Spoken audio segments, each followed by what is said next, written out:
ज्योतिषीय दृष्टि से 29 मार्च 2025 बेहद महत्वपूर्ण है, क्योंकि इस दिन शनि कुंभ राशि से आगे बढ़कर मीन राशि में प्रवेश करेंगे और यहां ये इच्छाओं के कारक ग्रह राहु से युति करेंगे। यानी कर्म और दुख के कारक शनि इच्छाओं के कारक राहु से जब युति करेंगे मीन राशि में, तो इसे शापित योग कहा जाता है।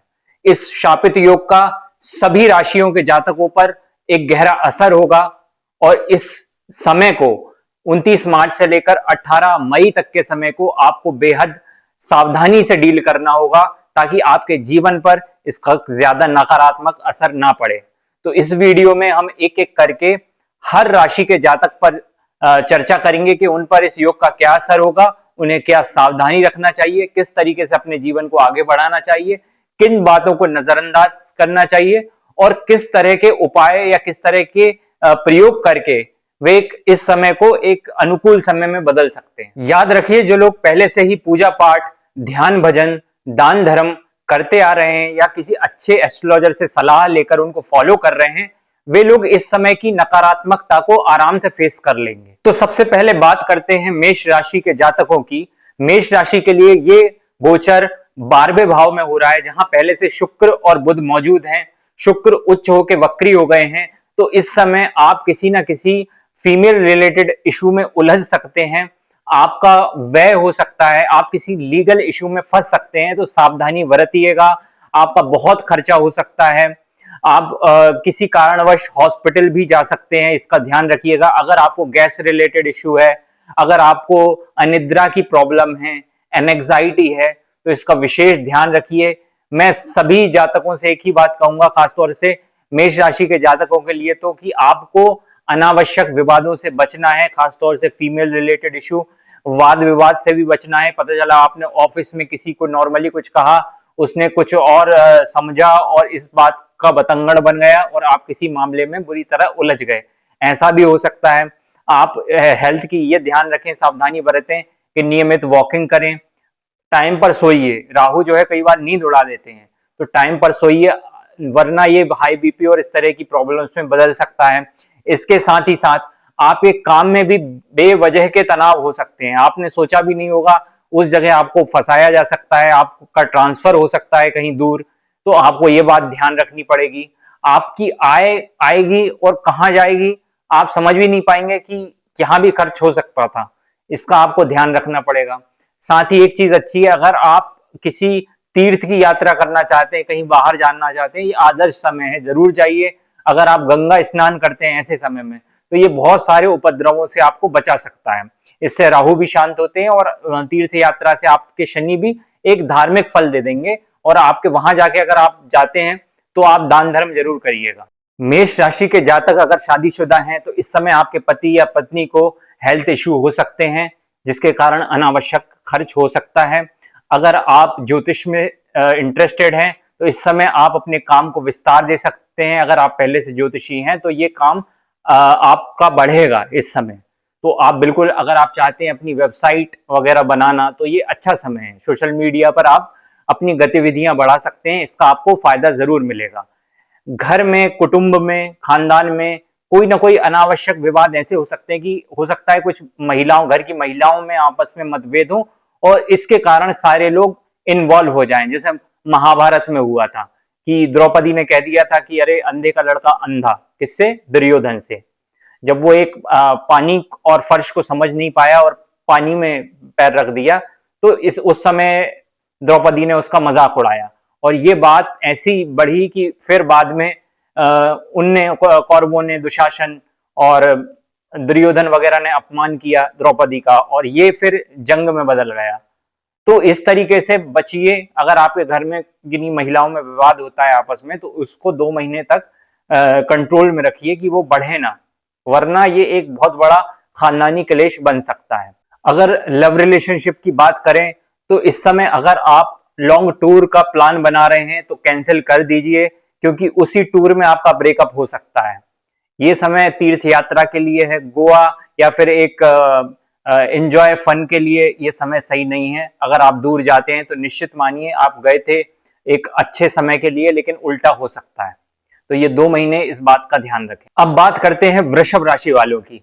वृषभ राशि वाले 2-2.5 साल से मजदूरों की तरह काम कर रहे थे, जिसका उन्हें कोई खास फल नहीं मिल रहा था, लेकिन अब उनको फल मिलेगा।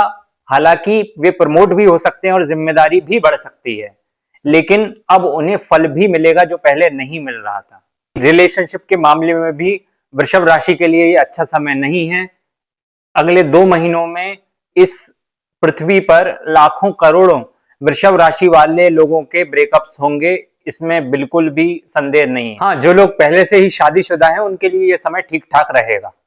इसके साथ ही आपके घर में भी कलह कलेश बढ़ सकती है, खानदान कुटुंब में, इसका ध्यान रखिए। अब बात करते हैं मिथुन राशि की। अगले 2 महीने मिथुन राशि के जातकों को यह लग सकता है कि उन्होंने एक कंपनी में एक अरसा दिया, एक समय दिया, उसके बावजूद वो जो डिजर्व करते थे वो उन्हें मिला नहीं, उल्टा उनके साथ गलत व्यवहार किया जा रहा है, उनके साथ बदसलूकी हो रही है, उन्हें ज्यादा काम परेशान करने के लिए दिया जा रहा है। लेकिन आप ये 2 महीने का वेट करिए, अभी अपनी फ्रस्ट्रेशन को किसी विवाद में मत बदलिएगा, क्योंकि ठीक 2 महीने बाद आपका काम तो ज्यादा रहेगा आपके पास। काम तो आप जब तक ये शनि मीन राशि में है 2-2.5 साल, तब तक आपको काम रहने वाला है, लेकिन आपकी फ्रस्ट्रेशन 2 महीने ज्यादा रहेगी, उसके बाद नॉर्मल हो सकते हैं आप। और इसी वर्कलोड का असर आपकी लव लाइफ और आपकी मैरिटल लाइफ पर भी हो सकता है, तो आपको वर्क लाइफ बैलेंस बनाना होगा। आपके लिए मेरा सुझाव ये है कि जब हमारे बॉसेस, हमारी टीम, हमारा ऑफिस जब हमें खुश रखता है, तब तो हम काम को एकदम धर्म मानते हैं, लेकिन जब चीजें हमारे अनुकूल नहीं होती तो कई बार हम अपने काम से उसका बदला लेते हैं। ऐसा मत करिएगा, अपने काम को एक वर्शिप मानकर ही करते रहिए, उसके साथ आप बदला ना लीजिए।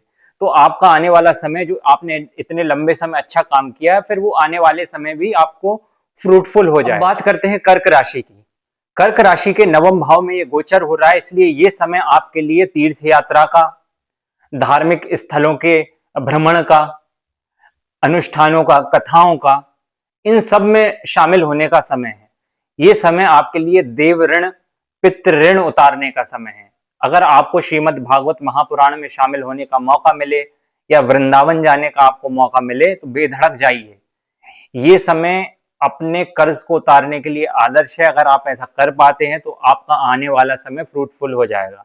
इस समय को आपको गंवाना बिल्कुल भी नहीं है, क्योंकि शनि है जिम्मेदारी, शनि है कर्म, और राहु इच्छा का कारक है। तो हो सकता है इस समय आपको राहु धर्म से डाइवर्ट करें, लेकिन आपको होना नहीं है, क्योंकि अगले 2 महीने अगर आपने अपने धर्म को निभाया, पास्ट में जो भी गलतियां हुई हैं आपसे या आपके पितरों से, आपके खानदान में कोई ना कोई दोष अगर बने हुए हैं जिनके कारण कोई मंगल कार्य नहीं हो रहे हैं, तो इस समय अगर आप कुछ चीजों की सावधानी बरतें, जो मैंने बताया वो करें, तो आपका आने वाला भविष्य ठीक हो जाएगा। और अगर आप इस समय का दुरुपयोग करेंगे तो आने वाले समय में आपको बिल्कुल परेशानी होना निश्चित है।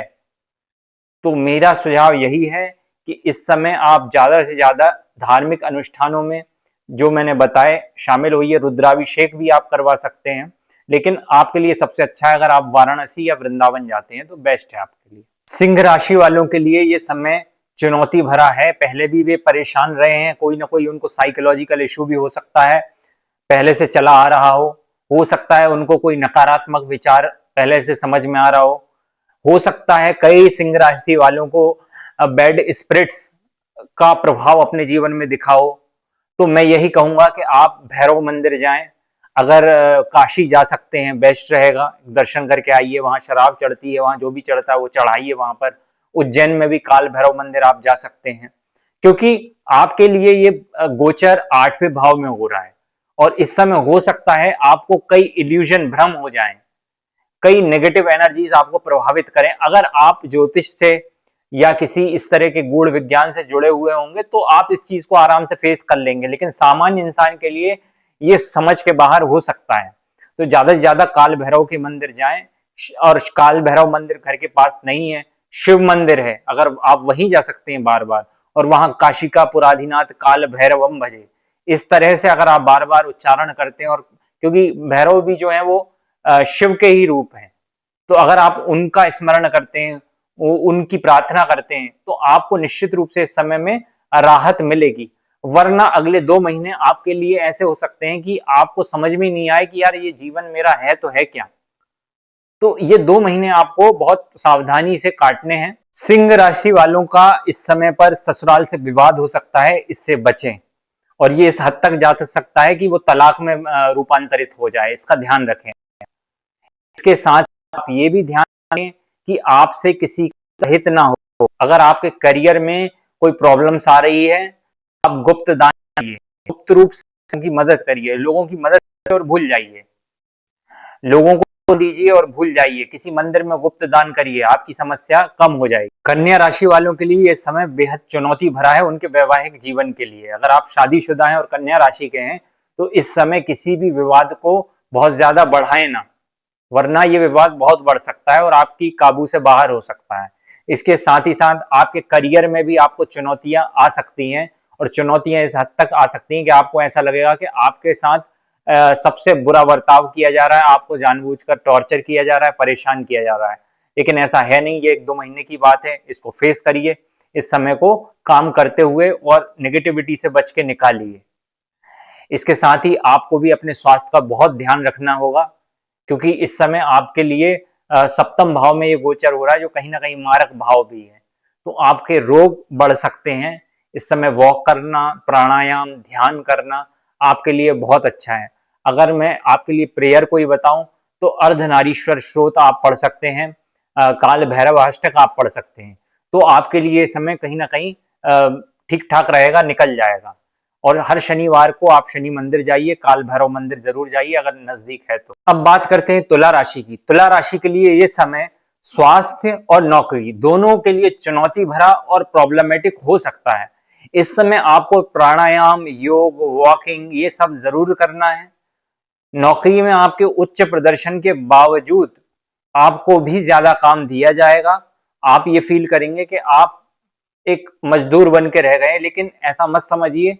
2-3 महीने बाद ही आपको राहत मिलेगी। काम तो रहेगा लेकिन राहत मिलेगी, फ्रस्ट्रेशन नहीं होगी। आप वृश्चिक राशि वालों के लिए नौकरी के लिहाज से ये बेहद कठिन समय है। इस समय आपकी नौकरी जाने की पूरी संभावनाएं हैं। अगर आपने कुछ ब्लंडर किए हैं पास्ट में तो ध्यान रखिएगा, सतर्क रहिएगा, अब ना करिएगा, वरना इन अगले 2 महीने में आपको निकाला जा सकता है। और अगर आप शादीशुदा हैं तो अपने बच्चों को लेकर आप परेशान रह सकते हैं, हो सकता है उन पर प्रेशर ज्यादा है किसी भी कारण से, स्कूल, कॉलेज वगैरह में। इसके साथ ही अगर आप ज्योतिष से संबंधित हैं तो जरूर ये आपके लिए ठीक समय है, इस समय आपका काम बढ़ेगा। अगर आप व्यवसाय में हैं तो व्यवसाय में भी आपको सतर्क रहना है, हर किसी पर भरोसा नहीं करना, नहीं तो आपको कोई धोखा दे सकता है। वृश्चिक राशि वालों के लिए 2 उपाय बहुत कारगर रहेंगे। पहला, नजदीकी मंदिरों में जाके साफ सफाई करें, फिजिकली थोड़ी मेहनत करें वहां पर। दूसरा, शिव का पंचाक्षरी मंत्र नियमित सुबह और शाम जाप करें। अब बात करते हैं धनु राशि की। धनु राशि वाले जिंदगी में अपने ऊपर इतना ज्यादा लोड ले सकते हैं, भले ही वो लोड बाहर हो ना हो, काम में हो ना हो, लेकिन वे ऐसा सोच सकते हैं कि यार मैं सबसे दबा कुचला इंसान हूं, और ये चीज उनको बहुत बुरी तरह फ्रस्ट्रेटेड कर सकती है। तो आपके लिए मेरा सुझाव यही है कि जिंदगी को थोड़ा 2 महीने के लिए रिलैक्स होकर देखें, आराम करें, टहलें, घूमें फिरें, लेकिन किसी भी काम को अपने सर का दर्द ना बनाए, वरना ये आपको हेल्थ इशू क्रिएट कर सकता है। अगर आपकी माताजी पहले से बीमार हैं, उनको हेल्थ इश्यूज हैं, तो उनका ख्याल रखिए, उनकी मदद कीजिए, उनके पैर दबाइए।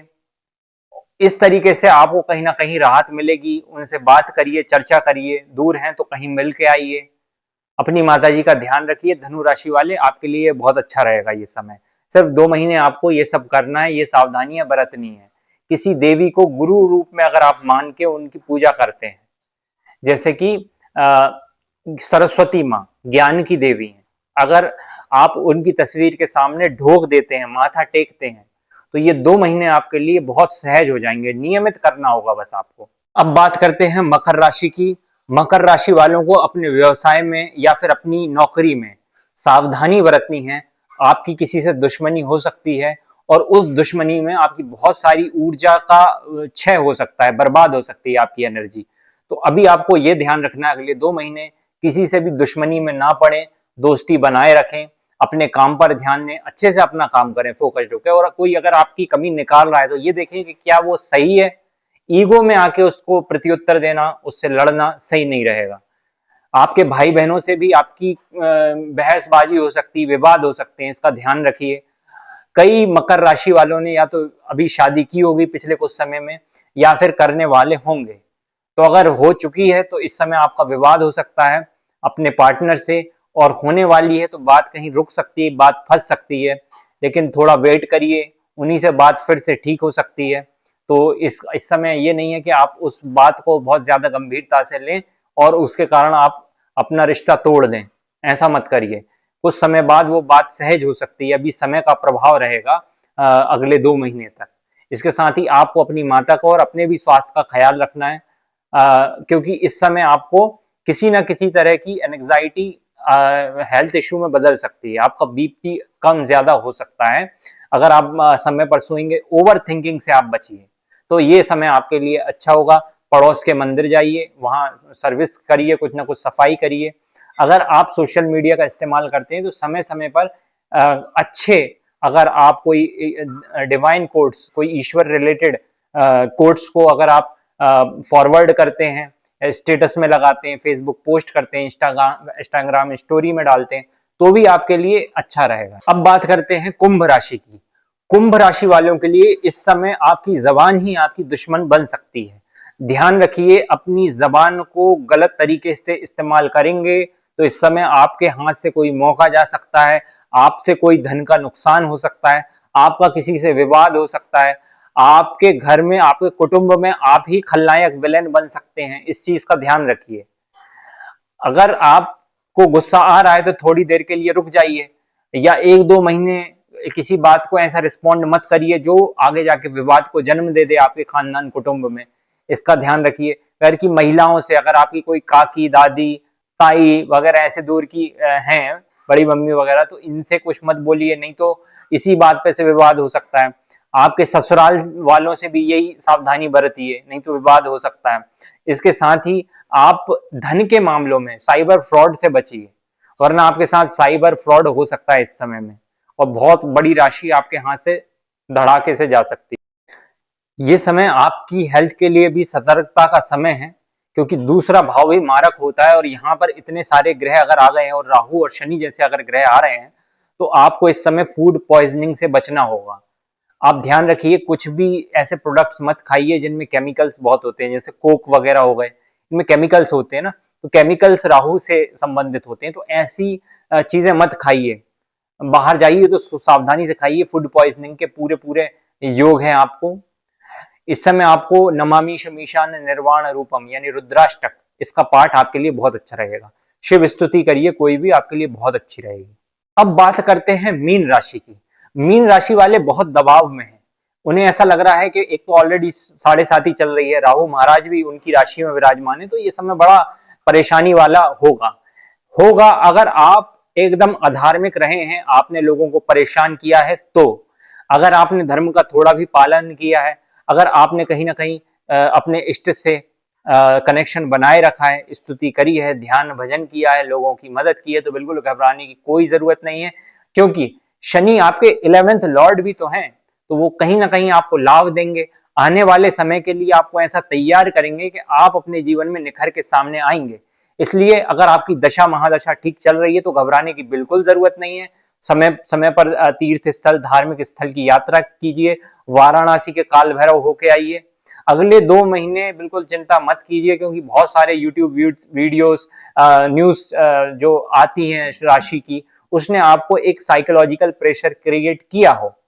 लेकिन अगर आप मंत्र कर रहे हैं, शिव उपासना कर रहे हैं लगातार, मैं ये कह रहा हूँ, ये नहीं कि एक दिन किया दूसरे दिन छोड़ दिया, चलिए कोई बात नहीं। अगर अभी तक आपने मेंटेन नहीं रखा तो अब कर लीजिएगा। दान कीजिएगा, सफाई कर्मचारियों को दान करिए, उनकी मदद करिए, अपने कलीग्स को मदद करिए। खुद अगर जो भी काम कर रहे हैं उसे अच्छे से करिए। मेहनत तो आपको करनी होगी, लेकिन इतनी घबराने की जरूरत नहीं। अगर आपको हेल्थ इश्यूज हैं तो आप वॉक नियमित करिए। देखिए, प्राणायाम में कई सावधानियां बरतनी पड़ती हैं, तो मैं प्राणायाम ये कहता हूं, अगर आपको आता नहीं है, कोई अच्छा योग गुरु नहीं है, तो सबसे आसान है ओम का दीर्घ उच्चारण अगर आप करते हैं ओम का, तो उसमें एक नेचुरली बहुत अच्छा प्राणायाम हो जाता है। राम नाम का भी दीर्घ उच्चारण करते हैं, लंबा उच्चारण करते हैं, तब भी एक तरह का प्राणायाम हो जाता है। शिव नाम को भी आप कभी कभी ले सकते हैं। ये सारी चीजें आपके लिए अच्छी रहेंगी। आपका ये अगला समय जो है 2-2.5 महीने का, कोई आपको बहुत बड़ा नुकसान नहीं पहुंचाने जा रहा है, इसलिए घबराने की इतनी ज्यादा जरूरत नहीं है। हेल्थ इश्यूज हैं भी तो कंट्रोल हो जाएंगे। बस नियमित 40 मिनट कम से कम वॉक करिए, थोड़ा ध्यान करिए, आध्यात्मिक विचार बनाए रखिए।